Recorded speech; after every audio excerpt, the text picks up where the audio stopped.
Alright, welcome everyone to another new LP from Mysterious JG. As some of you know, in my current circumstance, it's much easier to record than to upload.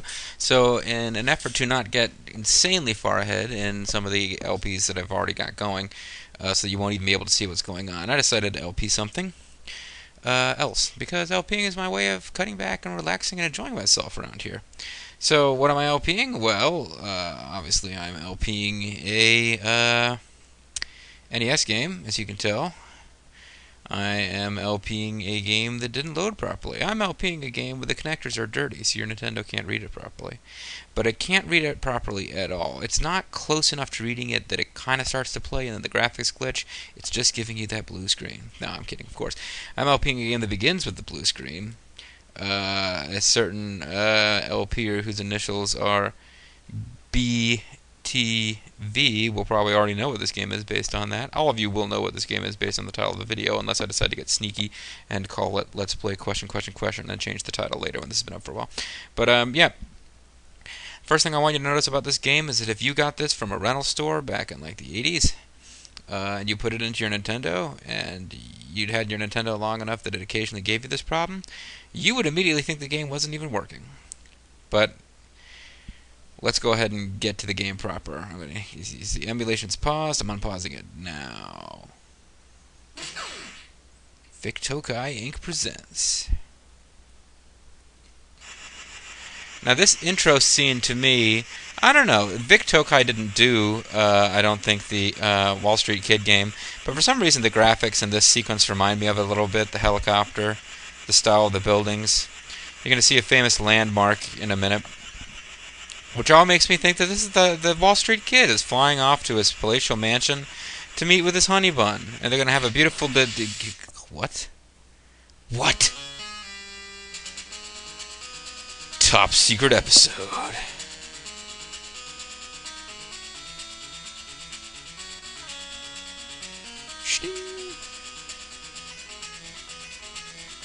Over the Statue of Liberty, a helicopter explodes mysteriously. This is a CIA helicopter transporting Cassandra G, a weapon of bacteriological warfare. The CIA concludes that the explosion is part of a KGB plot, and someone has stolen the vaccine. A shell fired from an M16 was discovered among the fragments of the ill-fated helicopter. What does this mean, folks? This means that our number one suspect is Golgo 13, the man with the customized M16. This game is based on an anime that was popular in Japan. It got translated over into English.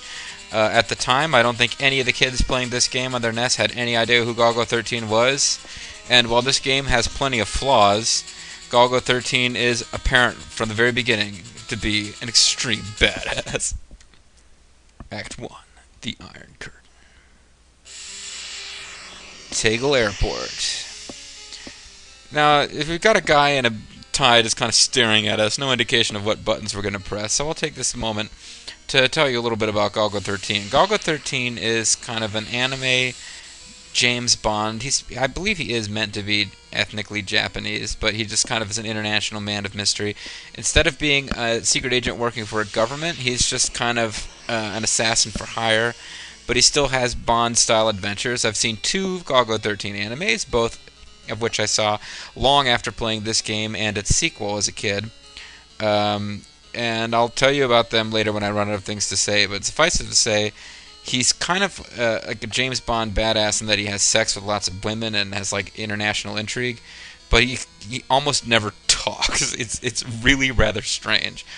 This game is one of the first games I ever played that attempted to have a story that unfolded as you played the game.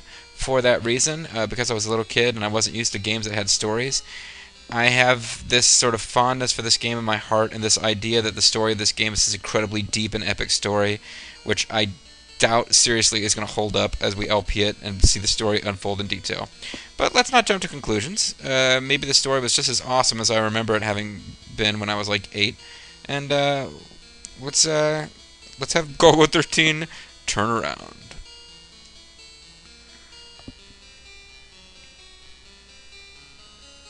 I'm Maria Lovelet, an agent for Fixer. What can I do for you? What can I do for you? And now I know the food is... Sorry. Our people on the copter case have vanished. Someone shot the copter down, but a message the group left behind said it wasn't you. Is she supposed to have, like, a mole under her lip, or is she wearing, like, I'm Cindy, your Time Life operator headphones that are blending in with her face? Apparently someone planned to pin the explosion on you. ... We've gotten our hands on a report from a man who calls himself Condor. This report has information on where the vaccine is. Because Condor knew this, it seems someone tried to put him out of business. ... Condor's someplace in Beast Berlin now. We're asking you to get to the people trying to kill Condor. ... Or ellipsis. It's an ellipsis when there's 3 dots, folks. When there's 4, it's simply ... Then find out where the vaccine is and execute the leader of this mystery group. Our group had to know where Condor was staying. I see. Well, I'll give it a try. And thus our adventure begins. The first thing you'll notice, my health is already down to 199. Now it's down to 198. Your health drops automatically as time passes. This is really irritating. Enemy guys will shoot you. I have no bullets, so I have no choice but to jump kick. Potsdam Station. There's nobody here. Now that I've got... There's only 2 buttons. This is an NES launch title, as far as I remember. So, Ow, ow, ow. I'm almost dead already. That guy's not an enemy agent. Watch yourself. The KGB will be watching every move you make. Thanks, buddy. Can I get into this building? We're pressing up? No, you can't.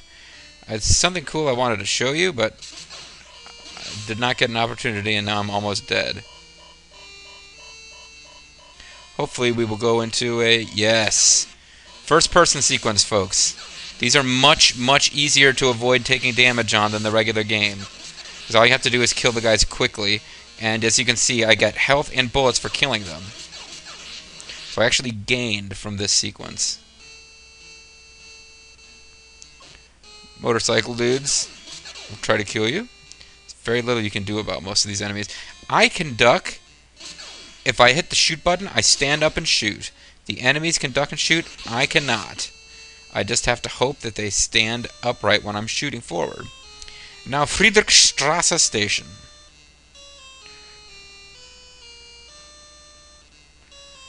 I'm Dirk Bullet. Condor's been trying to get a hold of you.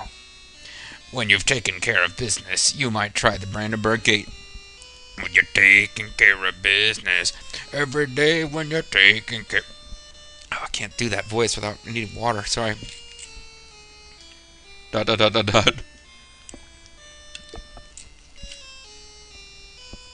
way, it seems a fixer agent has commandeered a helicopter. Are you following the story so far, folks? I'm already a little lost. Somebody named Condor, there's people who... Condor has the vaccine for the Cassandra G virus. The Cassandra G virus being transported in a helicopter was shot down. Golgo 13 was framed apparently by the KGB, and now the KGB is trying to get Condor. Fixer is apparently some kind of group that's on your side, but does not seem to be the CIA. And I'm already lost. Pay close attention to the story, folks. You might be able to follow it better than I am. Those KGB scum are getting a little uptight, so you might want to go nice and easy. I never do anything nice and easy. ...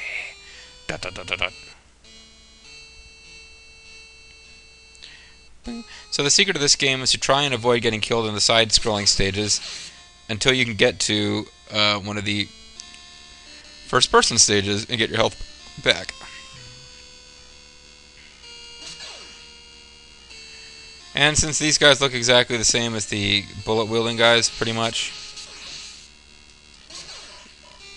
you're actually better off jump-kicking those guys, but it's hard to control. And I'm dead. To be continued. I got past one screen before I died for the first time. You see, I'm on try number 2. This game, like most Disney games, features tries. This game features a number of lives that I've never been able to figure out. You do not have 13 lives. I was playing it, not recording, just to check on it, and I got up to over 30 lives dead without a game over. I was just kind of like doing something else and letting my character die as quickly as possible. Oh, Friedrichstrasse Station, I gotta go all the way back here and do this again. Shit. I'm Dirk Niblick of the Math Brigade. Oh, look at you running the eye. I don't remember the rest of the words of the Dirk Niblick song. He's a something, and what a guy. Here's Dirk. And that's the thing about those regular enemies. Sometimes they just die easy. Other times, like the most generic enemy in the game will give you a nightmarish amount of trouble.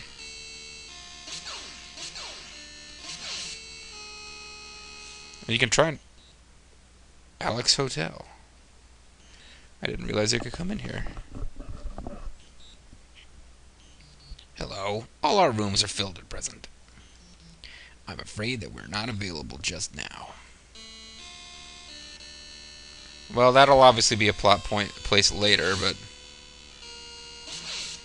See, sometimes they just walk right into the bullet. Other times they duck and start shooting you, and it's really remarkably little you can do about that. Now I'm frustrated because I didn't actually need one of these sequences right now. As you can see, I'm being attacked by 3 gunmen. I've already killed 1, and 2 helicopters. Yes, assault choppers just come after Golgo 13, and he just shoots them down with his pistol. Because he's a fucking badass. Who never talks at all. Alright, where's the damn helicopters? Okay. If I remember the pattern, he will now come down here. Yeah. Alright. When they fly up in that sort of curved angle... Well, never mind. I picked them off. But if they get to the top of the screen... You can usually be waiting for them a little to the left of where they last were. There's no way for me to go into that building. Just tried. See? Jump kick to the face actually works better than bullets because you don't know when they'll stop shooting and come at you. See this? I was at full health and suddenly the generic guys just totally raped me. And now I'm at Alexander Station. Ooh, looking nice. 8-bit hotness. Golgo 13. We finally met. I'm Cherry Grace. Fixer group, it seems. ... Cherry Grace is not quite as porntastic as like a Pussy Galore or something like that, but you know they're trying. An enemy sniper is to station himself in the television tower and hit Condor. ... That was too many dots. ... That was too many. It wouldn't do to have the sniper on the ground, would it? Well, snipers can shoot from the ground. They just have... Well, never mind. There's a helicopter landing pad near the station. There's an M66 in the copter. I think that's supposed to be M16. M66 might be a weapon. I don't really know, but M16 is like his gun. You'd better get there quickly before the KGB finds you. I see. Well, I'll give it a try. Yeah, he doesn't say much in this game, and most of what he says is, I'll see. Well, I'll give it a try. When you've finished work, stop by the hotel. ... Aboard the helicopter, Golgo 13 heads for the TV tower. Now we're going to see Act 2, the moving target. I don't even get health back, so I'm still like almost out of health. I'm also going to end the video so we don't go over 15 minutes, because we just got to the start of a new act, and as you can see, it's like turned into a side-scrolling flight simulator thing. Pretty exciting. We're now in Gradius mode. Gradius mode, like first-person shooter mode, actually significantly easier than the default game mode, as I hope to show you in the next video. But anyway, folks, this is Mysterious JG. This is Let's Play Golgo 13, top secret episode, and I want to thank you very much for watching. Bye now.